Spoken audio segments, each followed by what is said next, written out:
한 해를 마무리할 때 가져야 할 신앙의 자세라는 제목으로 하나님의 말씀을 전하도록 하겠습니다.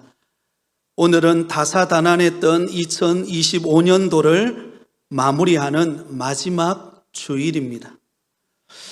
여러분, 한 해를 마무리하는 소감이 어떠세요? 지난 한 해 동안 여러분 정말 수고 많으셨습니다. 열심히 사셨고 또 최선을 다하여 사시면서 오늘까지 오셨습니다. 아마 여러분들 가운데 때로는 힘든 일들로 인하여 마음고생하신 분들도 많이 계실 것입니다. 또 어떤 분은 너무나 기쁜 일들이 있어서 감격하며 감사했던 분들도 계실 것입니다. 참 얼마나 시간이 빠른지, 그죠? 엊그제 2025년도 송구 영신 예배를 시작한 것 같은데 벌써 한 해를 마무리하는 마지막 주일 예배를 드리게 되었습니다. 한편으로는 감사하기도 하고 또 한편으로는 또 많은 아쉬움도 남는 그런 마지막 주일인 것 같습니다. 오늘 이 시간 하나님께서 주시는 이 귀한 말씀을 통해서 한 해를 마무리하는 때에 있는 저와 여러분이 어떤 믿음 생활을 하고 새해를 맞이해야 될 것인가, 우리 마음의 각오를 다지는 은혜의 시간이 되시기를 예수님의 이름으로 축원드립니다.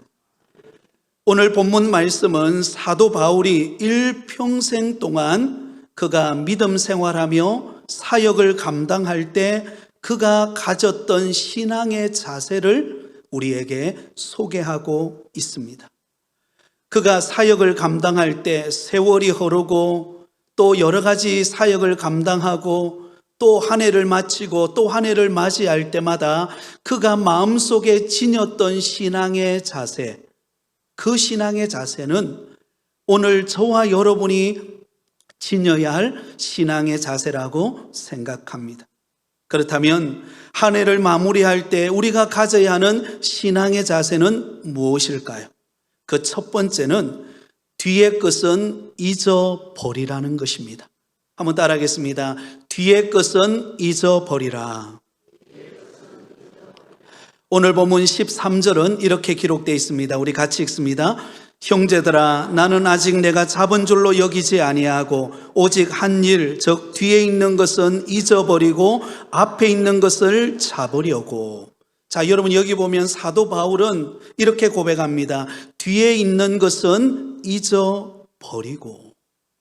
사도 바울은 주의 복음을 전하고 사역을 감당할 때마다 그가 힘있게 또 열정적으로 그 사역을 감당할 수 있었던 이유는 가장 먼저 그는 뒤의 것은 잊어버리는 신앙의 자세를 가졌기 때문입니다. 자, 그러면 사도 바울이 말하는 뒤에 있는 것은 무엇을 말합니까? 그것은 바로 우리의 과거에 이룬 잘한 일과 못한 일을 동시에 일컫는 말입니다. 여러분, 우리가 지난 과거를 되돌아보면 2025년만 하더라도 지난 시간들을 가만히 되돌아보면 우리가 잘한 일도 있고 때로는 못한 일도 있고 때로는 성공한 일도 있고 때로는 실패한 일도 있을 것입니다. 그런데 이 모든 것을 여러분 잊어버리라, 그렇게 말씀합니다. 여러분, 먼저 잘한 일을 잊어버려야 합니다. 사도 바울의 예를 든다면 사도 바울은 얼마나 위대한 선교사이자 목회자인지 모릅니다. 신약 성경에 예수님 다음으로 가장 위대한 사역을 감당했던 인물을 뽑으라면 사도 바울을 예를 들 수 있을 것입니다. 그는 곳곳마다 복음의 열매가 나타났습니다. 또한 그는 수고를 아끼지 않고 많은 신실한 일꾼들을 세우며 선한 사역을 감당했습니다. 그러나 여러분, 사도 바울은 자기가 성공하고 열매 맺은 것에 도취되어 있지 않았습니다. 과거의 것은 과거의 것으로 하나님께 맡기고 그는 새로운 시작을 했던 것입니다.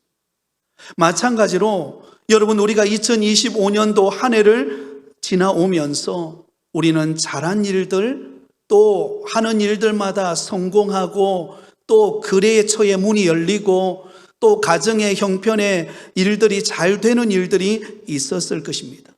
교회를 충성되이 섬겼던 것, 다른 사람들을 돌아보며 섬겼던 것, 또한 맡은 일들을 남이 알아주지 않아도 그 일에 최선을 다하며 묵묵히 섬겼던 것, 여러분, 우리 하나님께서 알아주시는 줄 믿습니다. 그러므로 하나님께서 우리의 모든 수고와 노력과 성공을 하나님은 알아주십니다. 그러므로 하나님께 맡겨드리고 잊으시기를 바랍니다. 여러분, 왜 이게 중요한가 하면 우리가 앞으로 달려가는 데 있어서 과거의 성공과 잘된 일이 물론 유익될 때도 많습니다. 그러나 오히려 이것에 도취되어서 우리가 안일함에 혹은 교만함에 빠질 수 있기 때문입니다. 여러분, 우리 인간은요, 참 죄성을 가진 존재 아닙니까? 그래서 조금만 잘 되면 우쭐하고 싶은 우리 마음이 있습니다. 날 좀 알아줬으면 하는 그런 우리 마음에 죄성을 가지고 있습니다. 그렇기 때문에 우리가 잘한 일, 성공한 일, 선한 일을 행했다면 하나님이 알아주신다 생각하고 잊어버리시기를 바랍니다. 어떤 운동선수가 있었습니다. 과거에 그는 성공해서 금메달을 땄습니다. 그런데 그 금메달을 딴 것에 너무 도취되어서 온갖 방송국에 불려다니고, 그리고는 마치 그가 세계의 최고가 된 것처럼 우쭐대면서 훈련을 게을리했습니다. 그러자 그 다음 경기에 어떤 결과가 왔을까요? 이전과 다른 실패를 경험하게 되었습니다. 그러자 감독이 그를 불렀습니다. 그리고 이렇게 말했습니다. 지난 우승은 박물관에다 놓아두고 내일의 경기를 힘써 준비해라. 여러분, 이게 신앙인의 자세인 줄 믿습니다. 과거의 영광은 귀한 것입니다. 과거의 역사는 아름다운 것입니다. 그렇다면 과거의 영광은 과거의 것으로, 과거의 역사는 과거의 역사로 두고 우리는 새로운 믿음의 자리로 나아가야 하는 것입니다. 또한 그와 더불어서 우리가 살아오면서 2025년도를 살아오면서 잘못했던, 또한 실수했던, 실패했던 경험도 있을 것입니다. 여러분, 그런 경험 있지 않습니까? 2025년도를 가만히 되돌아보면 내가 그때 왜 그렇게 행동했을까? 내가 왜 그때 이 두 가지 갈림길에서 내가 왜 이 선택을 했을까? 차라리 이쪽 편을 선택했으면 내게 좋은 결과가 왔을 건데 라고 후회가 되고, 또 때로는 상처가 되고 아픔이 되는 그런 과거의 일들이 있습니까? 그 모든 것을 잊어버리시기 바랍니다. 하나님께 내어놓고 맡겨드리실 수 있기를 바랍니다. 안타깝게도요, 어떤 분은 10년, 20년 전에 받았던 상처, 그 상처를 그대로 끌어안고 늘 그 상처 속에서 번민하고 괴로워하고 그 상처에 묶여서 살아가는, 그래서 발목 잡혀가지고는 기운이 다 빼앗겨버려서 주를 위하여 헌신하는 열정이 식어져 버린 성도가 있습니다. 여러분, 누가 제일 좋아할까요? 마귀가 제일 좋아하는 것입니다. 마귀는 우리의 실패의 자리, 우리의 상처의 자리, 우리의 아픔의 자리를 틈타 들어옵니다. 그리고는 우리의 영적 기운을 빼앗아 버리는 존재가 마귀입니다. 한 학생이 시험을 잘 준비해서 시험을 쳤는데 떨어졌어요. 그러자 자신감을 잃어버렸습니다. 그리고는 그 실패했던 순간에 사로잡혀 가지고는 그냥 그게 주눅이 들어가지고 새로운 시험에 도전을 하지를 못하는 것입니다. 그래서 어느 날 그 모습을 지켜보고 있던 선생님이 너무 안타까워서 그 학생을 불렀습니다. 그리고는 이렇게 권면합니다. 과거의 시험은 이미 끝났다. 그 시험지를 붙들고 있어봤자 더 좋은 점수를 얻을 수 없으니 과거의 시험지는 과거로 버려두고 새롭게 준비해서 새로운 비전을 향해 나아가라. 이렇게 권면을 했다고 합니다. 여러분, 사도 바울은 그도 복음을 전하면서 많은 성공과 사역의 열매를 맺었지만 때로는 여러분 사역에 실패할 때도 있었습니다. 그는 절망할 때도 있었고 모진매질을 당하여서 상처받고 고통받고 괴로워할 때도 있었습니다. 자신과 함께 동력했던 믿음의 동력자들이 자기를 배신하고 떠나버리는 그런 상처와 아픔을 겪을 때도 있었습니다. 그러나 사도 바울은 과거의 상처와 아픔과 실패에 매이지 않았습니다. 과거의 것은 과거의 것입니다. 과거의 것은 하나님께 맡기고 새로운 일을 향하여 그는 새로운 은혜를 구하며 달려갔던 것입니다. 베드로전서 5장 7절에 보면 이렇게 우리에게 권면합니다. 베드로전서 5장 7절 같이 읽습니다. 너희 염려를 다 주께 맡기라. 이는 그가 너희를 돌보심이라.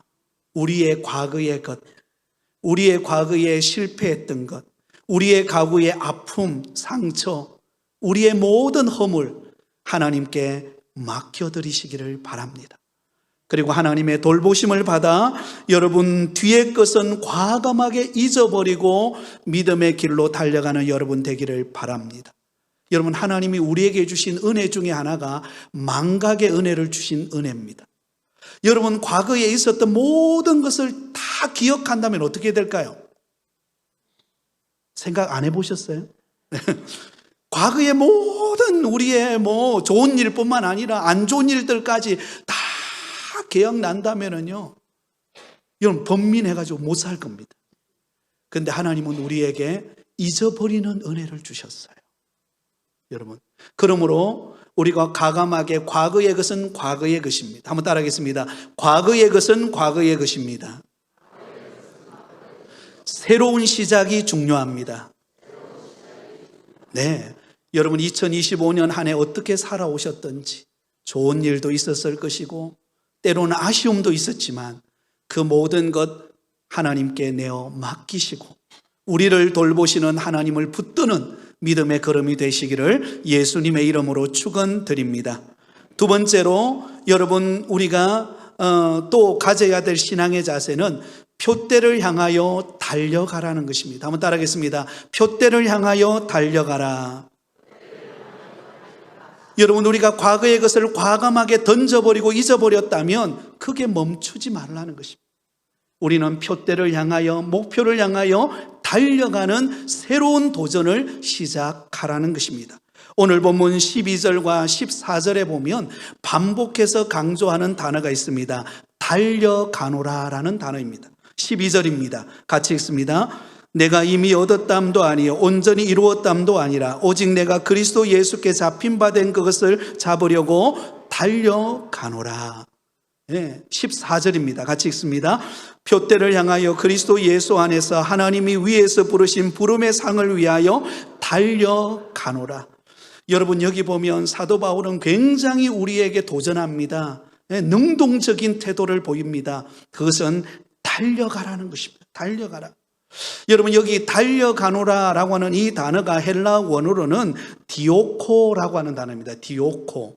이 디오코라고 하는 단어의 의미는 그냥 우리가 조깅하듯이 아침에 일어나서 그냥 편안한 자세로 복장으로 조깅하듯이 쉬엄쉬엄 걸어가다가 피곤하면 앉아있고 이런 상태를 말하는 게 아닙니다. 여기서 말하는 디오코라고 하는 이 단어는 적군이 나를 향하여 쫓아올 때 그 적군을 피해서 사력을 다해서 달려간다라는 의미가 담겨져 있습니다. 여러분 생각해 보세요. 적군이 나를 무너뜨리려고 하고 나를 없애려고 하는 적군이 지금 뒤쫓아오고 있습니다. 근데 여러분 조깅하듯이 달려가다가 아이고 좀 피곤하네, 좀 쉬고 갈까? 이런 사람 있습니까? 아무도 없어요. 적군이 나를 뒤쫓아오고 있다면 아마 여러분 전심전력해서 아마 달려갈 것입니다. 여러분 혹시 초등학교 때 운동회 할 때 여러분 달리기를 잘 하셨나요? 네, 평소에 몇 등 하셨나요? 1등. 와, 예, 대단하십니다. 저에게는 물어보지 마세요. 전 달리기에 대한 안 좋은 추억이 있습니다. 저는 초등학교 때 운동회 하면 달리기만 하면 3등 안에 들어본 적이 없어요. 여러분들 고소하게 생각하시는데 3등 안에 들어본 적이 없어요. 4등밖에 못했어요. 왜냐하면 4명이 달렸는데 4등을 했어요. 제 딴에는 얼마나 신나게 달렸는지 몰라요. 그런데 항상 달리고 나면 꼬린 지점에는 4등을 하는 거예요. 그런데 초등학교가 좀 이상해요. 선물을 줄 때 몇 등까지 줍니까? 딱 3등까지만 줘요. 그리고 운동회 끝날 때 상 못 받은 사람 손 들라 그러거든요. 그럼 손 들면 다 단체상으로 주는 거 있잖아요. 얇은 공책, 얇은 공책을 받았던 추억이 있습니다. 그래서 저는 어떤 것을 선택했는가? 나는 달리기를 잘 못하니까 내가 잘하는 걸 하자. 그래서 운동회 할 때마다 저는 응원단장을 했어요. 좀 알아주시기 바랍니다. 응원단장을 했어요. 백군팀, 청군팀 딱 나누어지면요, 제가 337 박수 있잖아요. 그죠? 착착착, 착착착, 착착착착착착. 이게 좀 자세가 나와요. 그러면서 운동회를 이끌어 갔습니다. 하나님 제게 주신 달란트죠. 얼마나 기뻤는지 몰라요. 여러분, 때로는 우리가 부족함이 있을 때가 있습니다. 그러나 여러분, 우리는 달려갈 때 달려가야 합니다. 여러분, 이게 열정인 줄 믿습니다. 여러분, 열정이 없으면 안 됩니다. 열정이 있어야 우리는 달려갈 수가 있습니다. 여러분, 하나님께서 우리에게 은혜를 주시지 않으셨습니까? 나 같은 죄인을 구원하여 선택해 주신 그 은혜, 그 감격, 그 기쁨을 가지고 우리가 믿음 생활을 시작했다면 여러분, 표대를 향하여 달려가는 신앙이 되기를 바랍니다. 여기서 말하는 표대는 곧 예수 그리스도를 말합니다. 예수 그리스도를 표대 삼아서 예수님을 바라보고 예수님을 닮기 위하여 예수님의 말씀대로 순종하기 위하여 여러분, 우리는 멈춰 있지 말고 열정을 다하여 일어나서 달려가는 믿음의 성도가 되라는 것입니다. 2025년 한 해 동안 여러분 열심히 달려오셨습니다. 이제는 한 해가 저물어가고 밝아오는 2026년도 새해를 맞이하게 됩니다. 그렇다면 우리는 어떻게 해야 합니까?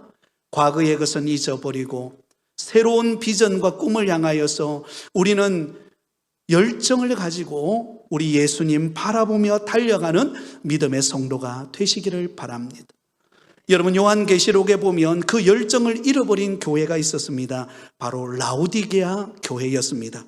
라오디게아 교회가 잃어버린 열정에 대해서 성경은 이렇게 말씀하고 있습니다. 계시록 3장 15절 16절입니다. 같이 읽습니다.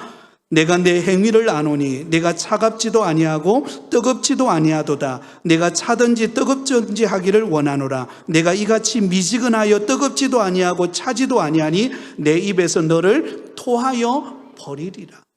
여러분, 라오디게아 교회 굉장히 부유한 교회였습니다. 재정적으로도 부유하고 성도들도 잘 살고, 그런데 신앙생활에 있어서는 열정이 없었어요. 신앙생활은 미지근했다는 것입니다. 신앙생활 하는 것도 아니고 안 하는 것도 아니고, 믿음으로 사는 것도 아니고 살지 않는 것도 아니고 어중간한 텐션을 가지고 믿음 생활을 했다는 것입니다. 그래서 예수님은 그 라오디게아 교회를 향하여서 책망하는 것입니다. 아니, 뜨겁든지 차갑든지 해라. 왜 그리 미지근한 신앙생활을 하느냐. 여러분, 혹시 사우나를 좋아하십니까? 사우나를 가보면 어땠어요?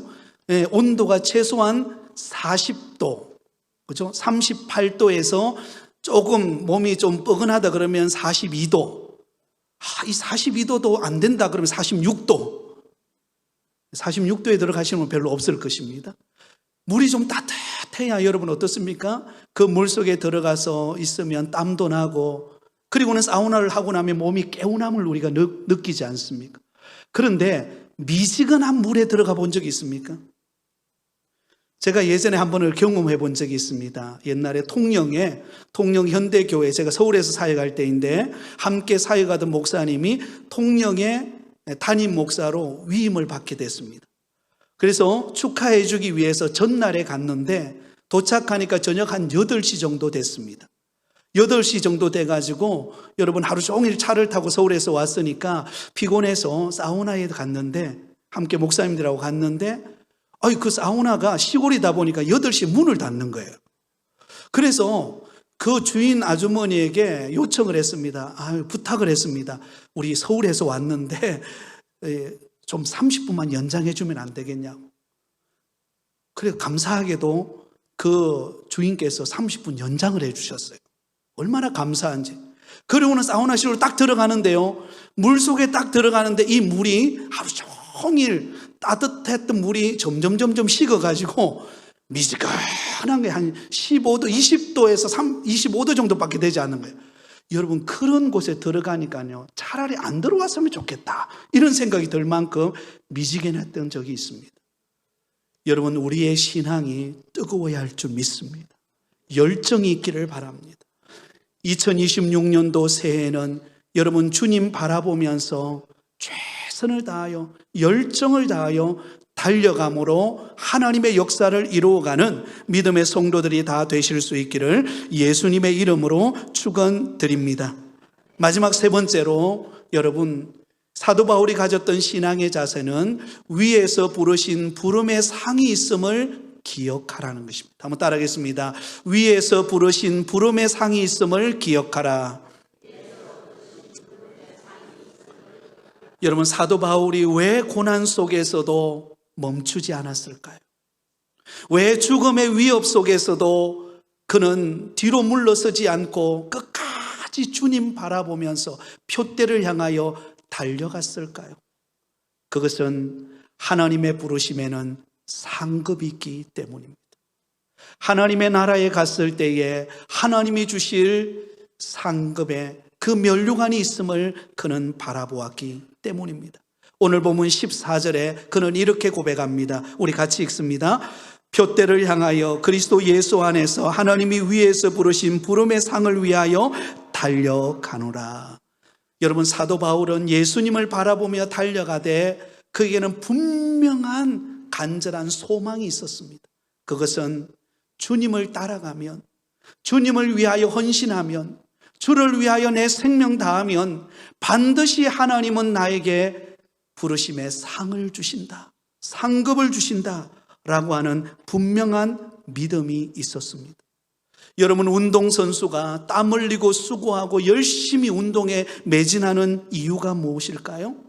그것은 바로 마지막 결승점에 도달했을 때 그에게 주어질 메달이 있기 때문입니다.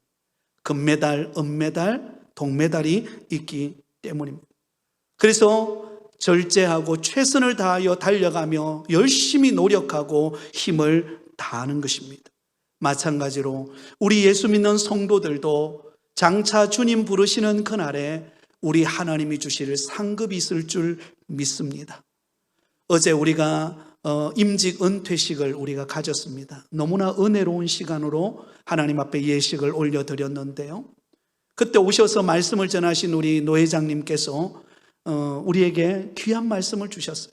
착하고 충성된 종아, 내가 잘하였다 라는 말씀이었습니다. 5달란트와 2달란트 받은 자가 하나님이 내게 주신 그 달란트를 주셨기에 그는 그것을 가지고 달려갔습니다. 최선을 다하여 열심을 다하여 수고하고 애썼습니다. 그래서 5달란트는 또 5달란트를 남기고 2달란트 받았던 사람은 또 2달란트를 남겨서 가져옵니다. 그때 주인이 말합니다. 착하고 충성된 종아, 내가 잘하였다. 그리고는 그에게 많은 것을 맡기고 내 잔치에 참여하는 기쁨을 누리게 하셨다라는 귀한 말씀이었습니다. 사랑하는 성도 여러분, 우리는 반드시 하나님 앞에 설 때가 올 줄 믿습니다. 그때 우리 하나님이 저와 여러분에게 빛나는 면류관 상급을 주시는 은혜가 있기를 바랍니다. 그때 우리가 부끄럽지 않고 주님 감사합니다, 주님 나 같은 죄인에게 이런 은혜를 주시다니 너무나 감사합니다, 그날을 기대하며 여러분 달려가는 믿음의 성도가 되시기를 바랍니다. 히브리서 11장 6절에 보면 이렇게 말씀을 하고 있습니다. 우리 마지막으로 같이 읽습니다. 믿음이 없이는 하나님을 기쁘시게 하지 못하나니 하나님께 나아가는 자는 반드시 그가 계신 것과 또한 그가 자기를 찾는 자들에게 상 주시는 이심을 믿어야 할지니라. 하나님은 믿음의 사람을 기뻐하십니다. 하나님의 살아계심을 믿고 하나님을 찾고 둯대를 향하여 달려가고 주를 위하여 헌신한 사람에게 하나님은 반드시 상을 주시는 분이십니다. 그러므로 여러분, 2025년 한 해가 마무리되지만 밝아오는 2026년도에 하나님이 주실 상급과 은혜를 기대하며 여러분 최선을 다하여 달려가는 믿음의 성도가 되시기를 바랍니다. 하나님께서 넘치는 은혜와 복으로 저와 여러분에게 채워주실 줄 믿습니다. 이러한 은혜가 저와 여러분에게 있으시기를 예수님의 이름으로 축원드립니다.